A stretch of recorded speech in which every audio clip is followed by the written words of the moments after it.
시청자 여러분 안녕하십니까? 가을로 여겨지는 9월에 들어선 지도 꽤 지났지만 오늘 대전, 세종, 충남 전 지역에 폭염특보가 내리면서 늦더위가 계속 기승을 부리고 있습니다. 대전과 보령 등 충남권 4개 지역에선 관측 이래 9월 역대 가장 더운 기록을 기록했습니다. 박범식 기자의 보도입니다. 9월이 된 지 일주일이 지났지만 비닐하우스 안은 한여름 더위보다 뜨겁습니다. 현재 시각은 하루 중 가장 덥다는 오후 2시입니다. 현재 비닐하우스의 온도는 40도가 넘습니다. 오이 모종을 심은 농민은 기승을 부리는 폭염에 농사를 망치지 않을까 걱정이 큽니다. 속이 타죠. 그런 낮에는 쳐다볼 수가 없어. 너무 뜨거워서 까무러져가지고. 이게 내 자식이나 마찬가지지. 땡볕이 내리쬐는 도심공원에도 아지랑이가 피어오르고 나들이 나온 시민들은 따가운 햇살에 그늘 아래로 피신했습니다. 아침 저녁에는 시원한 바람이 불어서 이제 여름이 가는가 보다 했는데 떼학볕에 나오니까 삼복더위보다 더 뜨겁게 느껴져요. 대전, 세종, 충남 전역에 9일 만에 때늦은 폭염특보가 발효됐습니다.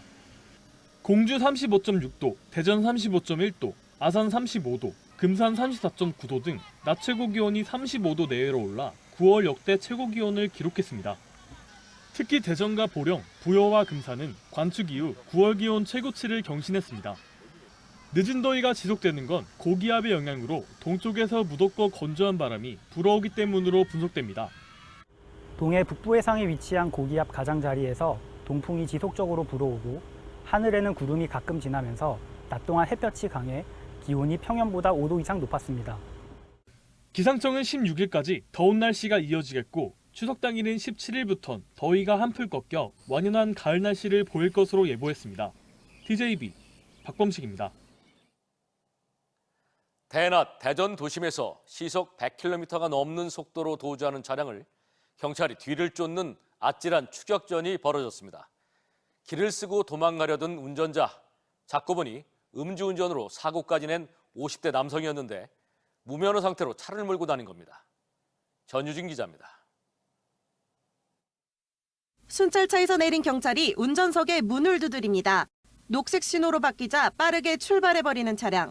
순찰차 앞에서 가다서기를 반복하며 머뭇거리던 차량을 수상하게 여긴 경찰이 차량 번호를 조회하자 차량 소유자 면허가 취소 상태였습니다.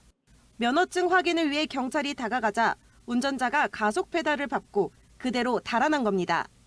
차량 소유주가 이제 과거에 음주운전으로 인해서 면허가 취소된 것을 확인하고 운전자를 검문하게 되었습니다. 이게 그냥 아무런 대답도 안 하고 신호가 바뀌자마자 이제 바로 도주를 한 상황이었습니다. 버스 옆을 아슬아슬하게 스쳐 지나가고 횡단보도 신호도 무시한 채 1.5km가량 추격전이 이어졌습니다. 결국 순찰자가 앞을 가로막으며 멈춰선 차량. 자칫 사람이 다칠 수 있는 위험한 상황이었습니다. 50대 남성은 경찰의 추격을 피해 시속 제한 50km의 거리를 시속 100km 넘게 달리다 결국 이 앞에서 붙잡혔습니다. 현장에서 체포된 50대 운전자는 지난 2022년 4월 음주운전으로 사람을 다치게 한 뒤 면허가 취소된 상태였습니다. 3년 동안 운전면허증을 따지 못하는 결격 기간이었지만 충남 논산에서 대전까지 무려 25km가량을 운전한 겁니다. 음주운전 등으로 면허가 취소되거나 정지됐지만 운전대를 잡았다가 적발된 건수만 한 해 18,000여 건. 이 중 80%에 가까운 14,000여 명이 무면허 재범자로 경찰의 검문을 피하다가 사람을 다치게 하는 일도 자주 발생하고 있습니다. 무면허 운전의 경우에는 1년 이하의 징역이나 300만 원 이하의 벌금에 처하게 됩니다. 그러니까 무엇보다도 우리 시민의 안전에 직결되는 무면허 운전은 절대 하시면 안 됩니다. 경찰은 50대 남성을 도로교통법 위반 혐의로 불구속 송치했습니다. TJB 전유진입니다. 추석 연휴 기간 충남대 병원과 대전 성모병원 등 지역 대학병원 대부분이 응급실을 정상 운영을 하는 가운데 일부 병원에서는 차질이 빚어질 것으로 예상됩니다. 이번 달부터 전문의 부족으로 야간 응급실 운영을 중단한 세종 충남대병원은 닷새간의 연휴 가운데 월요일인 16일 오전 8시부터 목요일인 19일 오후 6시까지만 응급실을 정상 운영합니다. 또 순천향대 천안병원은 성인 응급의료센터는 정상 운영하지만 연휴 기간에 소아응급의료센터는 주 3회, 주간에만 운영합니다. 청양 지천댐 건설을 둘러싸고 주민들 간의 갈등이 확산되고 있습니다. 댐 건설에 찬성하는 주민들은 환경부 관계자를 초청해 장평면 지천리에서 20예정지 주민 100여 명이 참석한 가운데 댐 건설의 필요성과 보상 절차 등을 알리는 주민 설명회를 진행했습니다. 반면 반대 측 주민들은 지천댐이 만들어지면 일조량이 부족해져 농산물 작황이 불안정해지고 청양 상권이 붕괴될 것이라고 비판하며 김동건 청양군수에게 입장을 표명하라고 요구했습니다. 세종시 비축제와 이응패스 등 핵심 현안 사업에 대한 추경 예산안 심사를 두고 시의회 내부 갈등이 깊어지고 있습니다. 예산안 심사가 계속 지연되면서 당초 예정된 본회의가 연기됐고 여야 의원들은 파행에 대한 책임론을 놓고 충돌하면서 고성이 오가기도 했습니다. 김철진 기자입니다. 세종시의회 본회의장에서 열린 제91회 임시회 본회의, 시민 휴식 공간 관리 등을 주제로 5분 발언에 나선 국민의힘 최원석 의원이 당초 예정에 없던 발언을 합니다. 예결위에서 예산 심의를 진행하였으나 끝내 추경안을 확정하지 못하는 초유의 사태가 발생했습니다.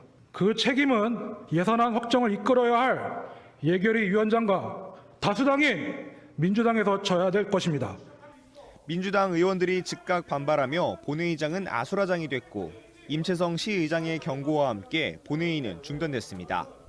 최현석 의원님 발언을 중지해 주시기 바랍니다. 의제 외의 발언은 세종특별자치시의회 회의규칙 제39조에 따라 금지되어 있습니다. 세종시 주요 현안 사업의 추경 예산안 심사를 두고 시의회의 갈등이 계속되고 있습니다. 당초 사흘간의 일정이었던 예결위 심사는 엿새째 마라톤 회의에도 결론을 내지 못했고 본회의 의결까지 연기됐습니다. 추경안의 쟁점은 세종국제정원 도시박람회 조직위 구성 예산안 14억 5천만 원, 비축제 예산 6억 원 등 최민호 시장의 주요 공약 사업입니다. 민주당은 재정 여건이 좋지 않은 상황에서 축제성 예산의 삭감 필요성을, 국민의힘은 지역 활성화와 소상공인을 위해 원안 통과를 주장하며 팽팽한 줄다리기를 이어가고 있습니다. 이응패스의 경우 추경안 심의 의결 지연으로 사업 시행 전날까지 예산을 확보 못하게 됐지만 세종시는 우선 사업을 실시한다는 계획입니다. 하지만 일부 세종 상인들이 예산안 삭감에 반발하며 시의회를 항의 방문하는 등 이번 추경안 심사를 둘러싼 파장은 커지는 모습입니다. TJB 김철진입니다. 태안 지역 사회단체와 발전사, 비정규직 노조 등이 참여하는 태안화력발전 폐쇄대책위원회가 출범식을 갖고 활동을 시작했습니다. 대책위는 태안화력 6기 폐쇄로 3천 명이 태안을 떠나고 약 11조 원의 지역경제 손실이 예상되는 가운데 최근 출범한 충남에너지전환협의회에 주민과 하청업체 노동자 등이 배제됐다며 강한 유감을 표했습니다. 이어 정부와 충청남도, 태안군과 한국서부발전에 신규 LNG 발전소의 태안 유치와 정의로운 지원센터, 태안군 직영 설치 등 15가지를 요구하며 태안 군민과 노동자의 삶을 지키기 위해 끝까지 싸우겠다고 밝혔습니다. 보령을 찾은 김태흠 충남지사는 도민과의 대화에서 글로벌 해양 레저도시 조성과 석탄 화력발전소 폐지 대응 등을 차질 없이 추진하겠다고 약속했습니다. 김 지사는 특히 석탄 화력발전소 폐지 대응을 위한 특별법이 발의된 가운데 도 차원에서도 대체 산업을 발굴 육성하는 등 특구 지정을 위해 행정력을 집중하고 해상풍력을 지원하는 항만 등으로 개발 중인 보령시랑은 하나가 2천억 원을 투자해 건설한다고 설명했습니다. 아산시가 제2중앙경찰학교 유치전에 뛰어들었습니다. 아산에는 경찰대학 등 다양한 경찰 관련 교육시설과 함께 경찰병원 건립도 추진 중에 있는 만큼 제2중앙경찰학교까지 유치해 이참에 경찰 특화도시 건설에 나서겠다는 계획입니다. 이선학 기자가 보도합니다. 경찰청은 최근 충주 중앙경찰학교의 열악한 교육시설 확충과 낙후된 환경 개선을 위해 전국 지자체를 대상으로 제2중앙경찰학교 설립 후보지를 공모했습니다. 경찰 특화 도시를 표방하는 아산시는 유치를 위한 본격적인 행보에 나섰습니다. 현재 아산시 초사동에는 경찰대학을 비롯해 경찰인재개발원, 수사연수원 등 경찰 교육시설이 들어서 있습니다. 올해 들어 대통령 공약 사업이었던 경찰병원도 건립이 확정돼 현재 예비 타당성 조사가 진행 중입니다. 여기에 경찰 학교까지 들어서면 각 교육기관의 역량을 한데 모을 수 있을 전망입니다. 제2경찰학교는 연간 5천여 명을 수용하고 강의동과 생활실, 훈련장 등의 시설이 들어설 예정으로 18만여 제곱미터의 부지가 필요한데 이미 경찰 인재개발원 주변에 100만 제곱미터의 여유 부지가 있고 향후 확장도 가능합니다. 특히 경찰병원 건립을 계기로 미니 신도시인 경찰 종합타운이 주변에 건설될 예정으로 주거시설과 다양한 생활 편의 시설이 들어서는 만큼 교육생이나 교수, 직원들에게 뛰어난 정주 여건도 제공할 수 있습니다. 호수 정원과 산림을 갖추고 있는 최적의 교육 환경, 정숙성, 또 광활한 면적, 또 다양한 기관이 함께하는 이런 정주 환경이 최적의 교육기관의 입지가 되지 않을까 생각합니다. 특히 아산시는 KTX와 수도권 전철, 고속도로 등 전국 각지에서 접근이 용이한 교통 편의성까지 갖췄습니다. 현재 제2중앙경찰학교 유치 전에는 아산을 비롯해 홍성과 대안 등 충남만 6곳, 전국적으로 48개 지자체가 뛰어들었는데 이달 중으로 1차 평가를 통해 3개 후보지가 선정됩니다. 지자체 간 경쟁이 치열한 만큼 지역사회는 물론 지역 정치권의 적극적인 지원이 필요해 보입니다. 경찰 특화도시를 꿈꾸는 아산시가 경찰병원에 이어 제2중앙경찰학교 유치에도 성공할 수 있을지 관심이 모아지고 있습니다. TJB 이선학입니다. 뉴라이트 역사인식 논란을 빚고 있는 천안 독립기념관장 사퇴 결의안을 놓고 천안시의회가 갈등을 겪고 있습니다.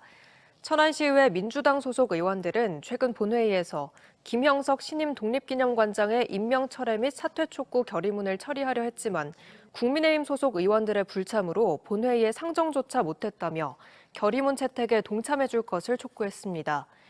이에 대해 국민의힘 소속 의원들은 결의문이 지역 민생과 관련이 없고 지방의회까지 국회와 정부 등 정치적 이슈에 참여하는 건 바람직하지 않다며 반대하고 있습니다. 충남도의회 윤리특별위원회는 경찰의 음주 측정을 거부한 혐의로 기소된 최강희 충남도 의원에 대해 출석 정지 30일 처분을 의결했습니다. 최 의원은 국민의힘 소속이던 지난 3월 보령시 한 도로에서 차량을 몰다가 음주운전이 의심된다는 시민의 신고를 받고 출동한 경찰의 음주 측정 요구를 거부한 혐의를 받고 있습니다. 최 의원에 대한 징계는 내일 열리는 임시회 본회의에서 의원 과반이 출석해 찬성해야 통과됩니다. 6년 만에 가을 야구 진출을 노리는 한화이글스가 지난 주말 LG 트윈스에 치명적인 2연패를 당했습니다. 이제 플레이오프 진출권인 5위와의 경기차는 2경기 반차까지 벌어졌는데요. 남은 경기 16경기에서 반전을 이룰 수 있을까요? 조영준 기자의 보도입니다. LG와의 3연전 첫날이던 지난 금요일, 류현진의 역투로 무려 6년 만에 한 시즌 팀 60승 고지를 밟으며 이번 시리즈도 순항하는 듯 했습니다. 저희 하나이글스 팬분들 아직까지도 이렇게 많이 응원해 주시기 때문에 많은 힘이 되고 있는 것 같습니다. 하지만 이후 이틀간 투수 12명을 투입하는 총력전을 펼치고도 치명적인 2연패를 당하며 순위가 6위에서 7위로 한 단계 내려앉았습니다. 한때 5위를 한 경기 차로 추격했지만 다시 2경기 반차까지 벌어져 버린 겁니다. 선발 투수의 공백이 뼈아팠습니다. 당초 일요일 선발로 예정됐던 문동주가 어깨 피로 누적으로 결장하며 급하게 불펜 투수들이 총동원됐지만 LG 타선을 막기엔 역부족이었습니다. 후반기 8경기에서 4승 1패, 평균 자책점은 국내 투수 중 가장 좋은 2.60으로 순항하던 문동주라 더 아쉬움이 남습니다. 큰 부상은 아닌 걸로 전해지지만 향후 등판 일정은 미지수입니다. 이제 한화는 올 시즌 16경기만을 남겨놓고 있습니다. 류현진과 와이스만이 선발진에 남은 가운데 이번 주 일정도 녹록치 않습니다. 당장 내일 6위 SSG와 단판 승부를 가린 뒤 수요일과 목요일엔 리그 2위 삼성과 홈경기가 예정돼 있습니다. 이후 주말 3연전은 순위 경쟁 중인 8위 롯데와의 원정길에 오르는데 여기서 순위 싸움에 사실상 마침표가 찍힐 가능성도 있습니다. 특히 남은 16경기 중 롯데와의 경기가 5경기나 돼 5강을 둔 두 팀의 외나무다리 위 결전이 펼쳐질 전망입니다. 6년 만에 가을 야구에 도전하는 한화가 남은 3주 동안 반전을 이룰 수 있을지 마지막 티켓 5위 자리를 놓고 경쟁이 뜨겁습니다. TJB 조형준입니다. 대전시와 정부 출연연, 지역대학 등 71개 기관장이 참여하는 대덕 연구개발특구 기관장 협의회 원팀 3분기 간담회가 대전 호텔 오노마에서 열렸습니다. 각 회원사 기관장은 대전시와 대덕특구의 주요 현안을 공유하고 출연연 기관 방문 건의사항 등을 소개하며 상생 협력을 위한 다양한 사업 추진을 모색하는 시간을 가졌습니다. 대전 중구의 독자적인 지역화폐 중구사랑상품권 발행위원회가 2025년 상반기 발행을 목표로 출범했습니다. 발행위원회는 중구의원과 시민단체, 경제, 금융기관 종사자 등 5개 분야의 전문가 16명으로 구성돼 중구사랑상품권의 발행과 운영에 필요한 정책사항을 결정하고 구민과 소상공인, 자영업 대표들의 의견을 반영하는 협의기구 역할을 수행할 예정입니다.